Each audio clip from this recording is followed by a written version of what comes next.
Welcome back. This next lesson in Module 1, the method, is the story time formula part 2. This next lesson, I'm going to give you some additional information to help create that engaging story. Now, there's a quote from Les Brown, and he said, people want you to give them hope. They want hope. And you can do that through your engaging, powerful stories and your content. Let's go through this lesson and look at some strategies of exactly how you can do that. Now, if you zoom in on the screen here, I'm going to bring this up so you can see it full screen, because what I want you to realize is you have to tell your stories in narration and dialogue. Let me explain to you what I mean by that. If you have heard a news reporter, they typically tell the news in narration. They say, this happened at this date, on this time, at this location. That's narration. If you look at a stage play, they tell it in dialogue. It's one character talking to another character.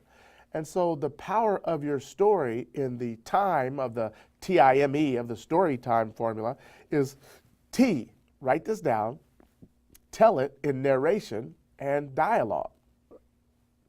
Now, I, you have to invite the audience into the story. You have to invite the audience into the story. Allow them to be a part of the story. And I'll give you an example when I tell this next story.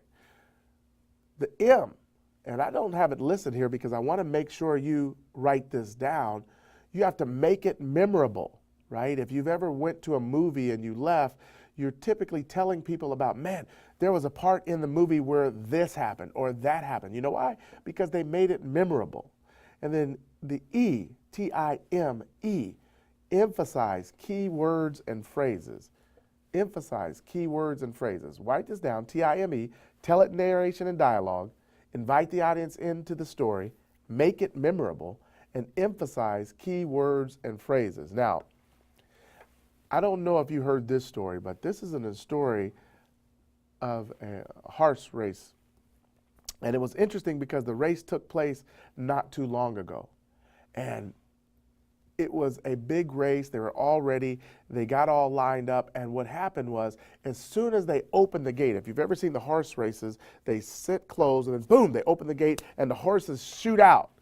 And so as soon as they opened the gate, boom, the horses shot out, but one of the horses fell. They hit the ground right out of the gate. Now, listen, you got to understand that they've practiced for all of this time. They've worked with the trainer. They've fed this horse. They've bred it to win. And soon as the gate opened, it hit the ground. And that may happen for you sometime, that you're specifically getting ready for an opportunity. You want to go back to school. You're getting into a relationship. There's something that you're doing. And as soon as you took the very first step, boom, you stumbled. You hit the ground. And here's the funny thing is, most of the time when that happens, people just count you out. As a matter of fact, that's exactly what happened with this horse. As soon as this horse fell, they just counted them out. The announcer started talking about all of the other horses that were winning. Who was in first, who was in second, who was in third. And then he'd say, and in very last, and he would say this horse's name. And it was literally an afterthought. But here's the funny thing. The horse stayed in the race. The jockey didn't give up. See, so many times there's those of us who experience something negative, and because we hit that negative experience at the start, we quit. We gave up. We gave in. And we just go sit down. But there's those of us, and hopefully people just like you, that stay in the race. This horse, this jockey, the rider, they stayed in the race. They kept pushing. They kept focused. And you know what? They didn't listen to the people in the stands. And you shouldn't listen to the people in the stands. Brene Brown said, nothing has transformed my life more than realizing it's a waste of time to evaluate my worthiness by weighing the reaction of the people in the stands. That rider didn't listen, and the horse has on blinders. You know why? So that it doesn't get distracted. They stayed in the race. They kept fighting. they kept pushing. And here's the funny thing. Slowly, they started creeping up on the rest of the pack. Slowly, they passed the person who was next to last. Then they passed the person next to them. And what will happen for you is as you get back in the race, as you fight, as you push, even though you stumbled coming out of the gate, slowly, you'll start to catch up. Slowly, you'll start to reach your goal. Now, here's the funny thing. As they rounded the home stretch, this horse was neck and neck with the other horse who was first place. You got to get that. This horse that stumbled out of the gate, that hit the ground when the gate opened, the horse that had the setback, who stumbled, they were neck and neck with the first place. In the end, this horse won. Guess what the horse's name was? Far From Over. Guess what? It doesn't matter if you stumble coming out of the gate, because your race, your fight, your goal is far from over. Now, I want to tell you a couple of things about this story. I wanted to use a powerful, engaging story, and this is a good one. I use this story when I'm speaking, especially to people who have had setbacks. I talk to multi-level marketing companies, and I will talk to their clientele, and I'll tell them it doesn't matter that when you went to your first 3 interviews, the people didn't sign up. It's far from over, so I'll bridge this in there. But what I want to do is, and what I want you to do is, I want you to discover any unanswered questions in the story. Now, why is this important? Because if you've ever went to a movie and you watch the movie, and then at the end, it didn't all add up, you leave going like, well, what happened to the person over there? Or what was that supposed to be? Or did they live? Or was that supposed to happen? Or was that her brother? I mean, you really don't know. And the problem is, if you don't answer all the questions in your presentation, you'll leave the audience wondering what happened.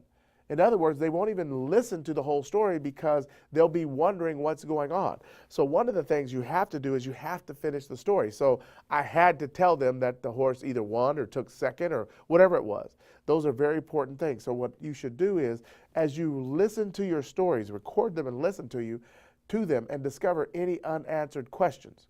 Now, the other thing you have to do is you have to work on the story until you've mastered the delivery of it.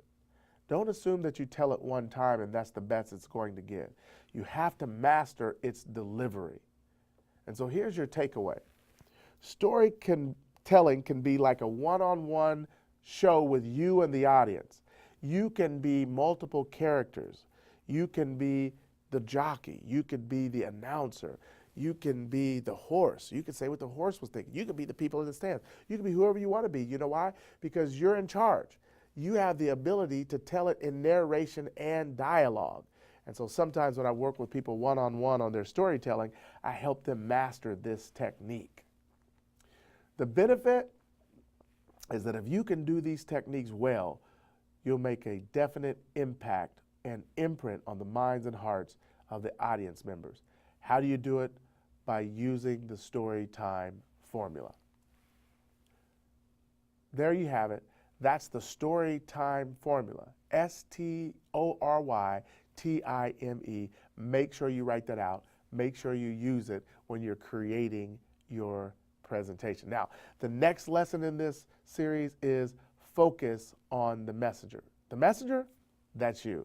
That's going to be our next lesson, and I'll see you when you come back.